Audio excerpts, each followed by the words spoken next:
अगर आपने dinosaur, prehistoric planet या कैंप क्रिटेशियस का लेटेस्ट सीजन देखा है तो आपको कार्नोटोरस के बारे में किसी इंट्रोडक्शन की जरूरत नहीं है। इसके बैल जैसे सींग और डरावने इमेज ने दर्शकों पर गहरी छाप छोड़ी है और इसकी विशेषताएं इतनी अनोखी हैं कि इनके कारण इसके कुछ बहुत ही डरावने और फिटिंग निकनेम्स भी रखे गए हैं, जैसे डेविल हॉर्न्ड डायनासोर। लेकिन इसके निकनेम्स और अपीयरेंस भी सभी सीक्रेट्स को जाहिर नहीं करते, जो कार्नोटोरस को लेट क्रिटेशियस साउथ अमेरिका का एपेक्स प्रेडेटर बनाते थे। कार्नोटोरस पहली बार जीवाश्म विज्ञानियों के रेडार पर 1984 में आया, जब इसकी खोज पेलियोंटोलॉजिस्ट होजे बोनापार्ट ने की। ये अर्जेंटीना के ला कोलोनिया फॉर्मेशन में मिला था, एक एक्सपीडिशन के दौरान जो नेशनल जियोग्राफिक सोसाइटी द्वारा फंड किया गया था। इसके अवशेष काफी आश्चर्यजनक थे क्योंकि ये अच्छी तरह से प्रिजर्व थे, सिर्फ कुछ हिस्से मौसम के कारण नष्ट हो गए थे।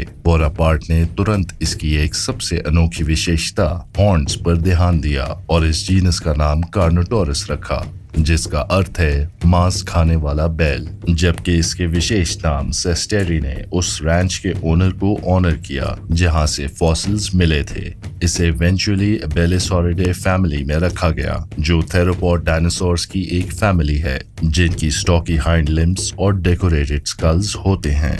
स्टॉकी हाइंड लिम्स होने के बावजूद कार्नोटोरस रिलेटिवली हल्का था, लेकिन फिर भी काफी बड़ा था। शायद बेलिसॉरिडे फैमिली में से सबसे बड़ा सिर्फ पिक्नोनिमोसॉरस ही था जो इससे लंबा लगता था। अब तक जो इकलौता कार्नोटोरस मिला है वो एक एडल्ट था, जिसकी लेंथ 24.6 से 26.2 फीट यानी 7.5 से 8 मीटर्स के बीच एस्टिमेट की गई है। इसका वजन लगभग 1.33 टन से 2.1 टन के बीच माना गया है, जो इसकी हल्की बिल्ड को शोकेस करता है। लेकिन इसकी हल्की बिल्ड से कोई धोखा नहीं खा सकता क्योंकि इसका इंटिमिडेटिंग और डेकोरेटेड स्कल काफी आई कैचिंग था, जिसमें सबसे ज्यादा ध्यान खींचने वाली चीज थी उसके इन्फेमस हॉर्न्स। ये हॉर्न्स इसकी आंखों के बिल्कुल ऊपर सिचुएटेड थे और इसके फ्रंटल बोन से बने थे, जो 15 सेंटीमीटर या 5.9 इंचेस की लेंथ तक एक्सटेंड होते थे।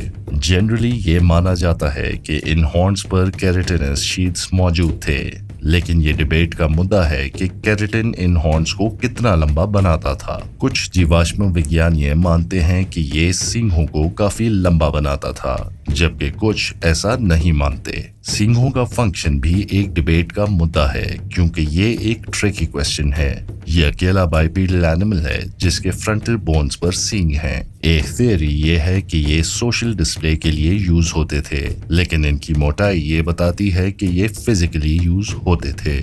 कई जीवाश्म विज्ञानी मानते हैं कि कार्नोटोरस अपने सींगों को अपने ही स्पीशीज के दूसरे मेंबर्स के साथ लड़ने के लिए यूज करता था, जैसे रैम्स अपने सींग यूज करते हैं। एक अध्ययन ने यह भी बताया कि कार्नोटोरस के सींग 19 फीट पर सेकंड या 5.7 मीटर्स पर सेकंड की स्पीड से टकराने की फोर्स को विथस्टैंड कर सकते थे, जो ये हिंट करता है कि ये फास्ट और वायलेंट कोलिजन्स के लिए डिजाइन किए गए थे।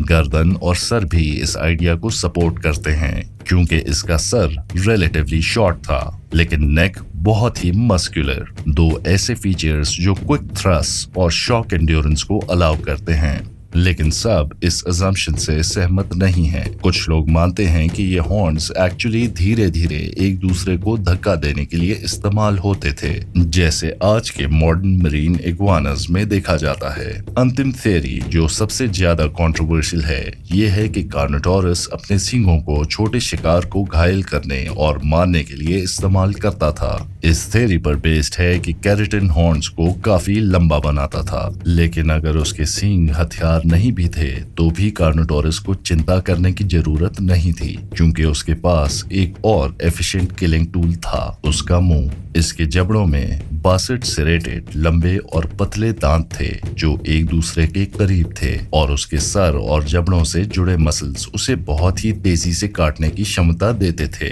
साथ ही शिकार को खींचने के दौरान भी काफी प्रेशर सहने की क्षमता थी। ये तो तय है कि उसका मुंह मौत का हथियार था, लेकिन ये बहस का मुद्दा है कि वो क्या शिकार करता था। कई जीवाश्म विज्ञानी सोचते हैं कि कार्नोटोरस छोटे शिकारों को शिकार करने में माहिर था, इस स्थिति में कार्नोटोरस छोटे जानवरों को तेजी से मार देता था और कभी कभी बड़े शिकार को भी गिरा लेता था, जिसका संकेत उसकी शिकार को खींचने की बेहद शक्ति से मिलता है। एक अध्ययन छोटे शिकार की थ्योरी को सपोर्ट करता है, जो कार्नोटोरस की बाइट फोर्स लगभग 3341 न्यूटन्स बताता है, जो एक टाइगर से कम है। हालांकि कुछ लोग इस विचार को प्रभावित नहीं मानते। उनके हिसाब से कार्नोटोरस बड़े शिकार के शिकार में माहिर था। ये समूह ये मानता है कि उसका बाइट फोर्स सच में अध्ययन से ज्यादा था और ये शिकार को मौत के घूंसे देकर नहीं मारता था, बल्कि एलोसोरस द्वारा विकसित तकनीक का इस्तेमाल करता था। छोटी नाक, सिरेटे दांत और मजबूत बैक स्कल, ये सब गुण एलोसोरस में भी पाए गए थे, जो बड़े शिकार को तेजी से मारकर उन्हें चीर देता था और इवेंचुअली ज्यादा खून बहने से मौत हो जाती थी।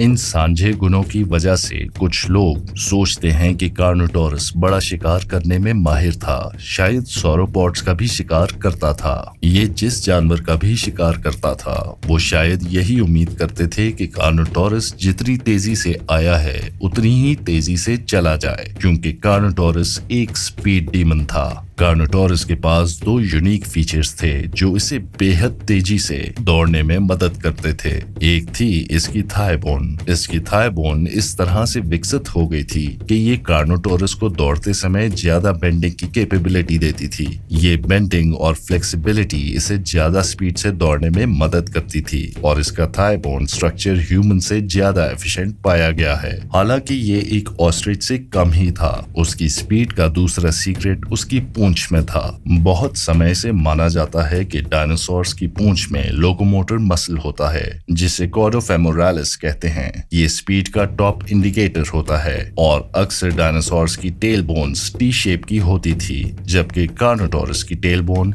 वी शेप की थी, जो इस लोकोमोटर मसल को ज्यादा बड़ा होने देती थी। इसके कारण कार्नोटोरस सबसे तेजी से दौड़ने वाले बड़े थेरोपॉड्स में से एक था। माना जाता है कि ये लगभग 35 माइल्स पर आवर या 56 किलोमीटर पर आवर की इंप्रेसिव स्पीड से दौड़ सकता था, जो कि एक बड़े थेरोपॉड और सामान्य रूप से एक डायनासोर के लिए बहुत ज्यादा तेज था। इसे पर्सपेक्टिव में रखने के लिए देखें तो वेलोसिराप्टर शायद इससे कम 25 माइल या 40 किलोमीटर पर आवर की स्पीड से दौड़ सकता था। इसकी जबरदस्त स्पीड का एक परिणाम ये था कि ये तेजी से मुड़ने में सक्षम नहीं था। मतलब ये एक राही पे चलने वाली बड़ी मीट ईटिंग बुलेट जैसा था। इसकी जबरदस्त स्पीड और कम मुड़ने की क्षमता के कारण जीवाश्म विज्ञानी सोचते हैं कि ये मेनली एम्बुश करके शिकार करता होगा और सीधी लाइन में अपने शिकार को दौड़ाता होगा। शायद ये तेजी से दौड़ते हुए अपने मुंह से वार करता था, क्योंकि उसके हाथ बेहद छोटे थे, प्रोपोर्शनली टी-रेक्स से भी छोटे। ज्यादातर लोग इन्हें वेस्टिजियल लिम्स मानते हैं, मतलब ये कार्नोटोरस के शरीर पर बिना किसी फंक्शन के थे। हालांकि कुछ लोग सोचते हैं कि ये कुछ काम के थे, जैसे कि प्री हिस्टोरिक प्लैनेट में दिखाया गया, जहां कार्नोटोरस अपने हाथों को कलरफुल डिस्प्ले के रूप में इस्तेमाल करता था। अपनी तेजी के साथ साथ कार्नोटोरस का एक और हिस्सा जो इसे भीड़ से अलग बनाता है, वो है उसकी स्किन। कार्नोटोरस ने अपने पीछे काफी स्किन इंप्रेशंस छोड़ दिए हैं, जो जीवाश्म विज्ञानियों को इसका टेक्सचर का अच्छा आइडिया देते हैं। ऐसा लगता है कि ये स्केली और पूरी तरह से फेदरलेस था। ये भी पाया गया कि उसके शरीर पर बड़े और रैंडमली डिस्ट्रीब्यूटेड कॉनिकल स्टड्स थे,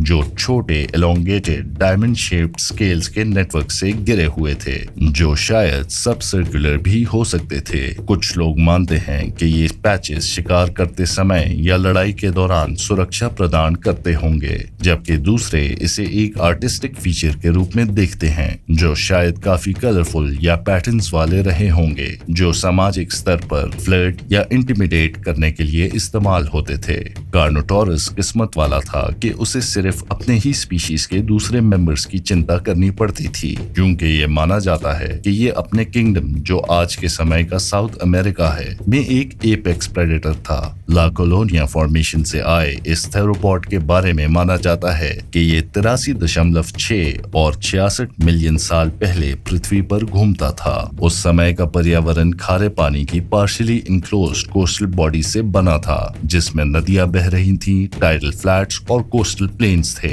जहां का क्लाइमेट शायद शुष्क और ह्यूमिड पीरियड्स का मिक्स था। एक अजीब बात कार्नोटोरस के हैबिटेट के बारे में ये है कि अब तक ये वहां रहने वाला अकेला ऑफिशियली डिस्क्राइब्ड डायनासोर है, तो कोई श्योर नहीं है कि ये किसके साथ स्पेसिफिकली रहता था या क्या शिकार करता था। ये कहा गया है कि हेड्रोसॉर्स, सॉरोपॉड्स, एंकाइलोसॉरिया और दूसरे थेरोपॉड्स के फ्रैगमेंटेड रिमेन्स फॉर्मेशन में मिले हैं, जिनमें एक नॉन कार्नोटोरस एबिलोसॉरिड भी शामिल है। डायनासोर्स के साथ साथ कार्नोटोरस के एरिया में 3 टाइप्स के प्लीजियोसॉर्स और टर्टल्स भी थे, और काफी लंगफिश, क्रोकोडाइल्स, स्नेक्स, लिजर्ड्स और मैमल्स भी थे। अब तक 300 मैमल्स के स्पेसिमेंस मिले हैं, जिनमें मल्टी ट्यूबरकुलाटा और रिजिथेरियम जैसी जीनसेस शामिल हैं। 66 मिलियन साल पहले का dated Carnotaurus last non avian dinosaurs में से एक था। उसकी ऑलरेडी इंप्रेसिव लिस्ट में एक और अचीवमेंट। इस वीडियो को समाप्त करने से पहले मैं आप सबका धन्यवाद करना चाहूंगा। मैं उम्मीद करता हूं कि ये वीडियो आपको पसंद आई होगी। ये एक नया चैनल है एक्सटिंक्ट जू का हिंदी अंश, और हम आपका समर्थन लाइक, कमेंट्स और सब्सक्रिप्शंस के रूप में प्राप्त करना चाहेंगे। बेल आइकॉन को दबाना मत भूलिएगा ताकि हमारा अगला वीडियो अपलोड होने पर तुरंत आपको सूचित हो। एक बार फिर धन्यवाद।